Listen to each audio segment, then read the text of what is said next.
Hello and welcome to Black AI History.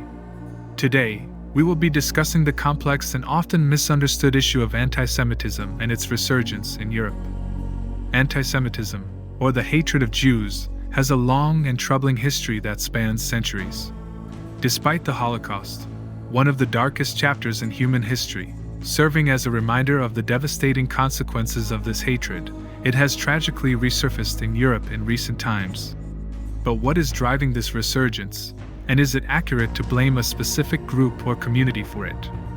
There are many factors at play when it comes to the resurgence of anti-Semitism in Europe. One possible explanation is the role of social media in spreading misinformation and propaganda. The ease with which hateful ideas and conspiracy theories can be disseminated online has made it easier for anti-Semitism to take hold and spread. Another factor that may contribute to the resurgence of anti-Semitism is the rise of far-right extremist groups in Europe. These groups often espouse hateful ideologies, including anti-Semitism, and have been responsible for a number of violent attacks on Jewish individuals and institutions in recent years. It's also worth noting that while the Muslim population in Europe has grown in recent times, it is not accurate or fair to blame this entire community for the resurgence of anti-Semitism. In fact, many Muslims have been among the strongest allies in the fight against hate and intolerance. As economist Thomas Sowell famously said, "It is not fair to hold the sins of a few against the many." But the issue of anti-Semitism is not simply about religion or race. It is a complex and multifaceted problem that has affected many different groups throughout history. For centuries, anti-Semitic attitudes and actions, and even the same words and phrases, have been directed at other groups who do not share the same characteristics as Jews, such as religion, race, or language. These groups, known as middleman minorities, are those whose work takes place between producers and consumers, whether in retail, trade, or money lending. They include the Armenians in the Ottoman Empire, the Igbos in Nigeria, the Marwaris in Burma, the overseas Chinese in Southeast Asia, and the Lebanese in various countries. These groups have one thing in common: their economic and social roles as middleman minorities, but not their religion, race, or language. Despite facing poverty and disadvantage, these middleman minorities have often risen through hard work and entrepreneurship to eventual prosperity.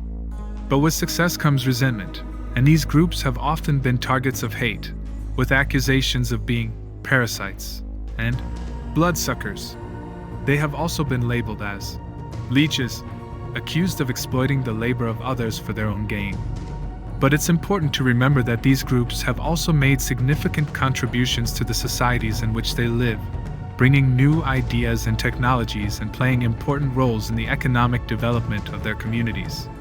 The overseas Chinese, for example, have been credited with introducing new crops and techniques in agriculture, and the Lebanese have played a significant role in the development of West Africa's commercial sector.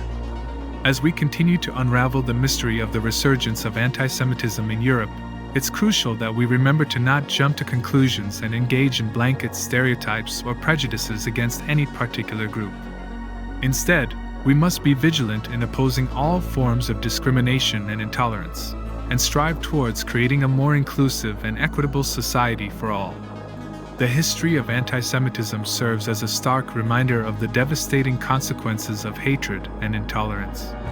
Let's not allow this ancient and venomous hatred to take root and flourish once again. Thank you for watching. If you found this video informative and thought-provoking, please give it a thumbs up and consider subscribing to our channel for more in-depth and detailed content like this. Remember, understanding complex issues and not jumping to conclusions is crucial in creating a more just and equitable society for all.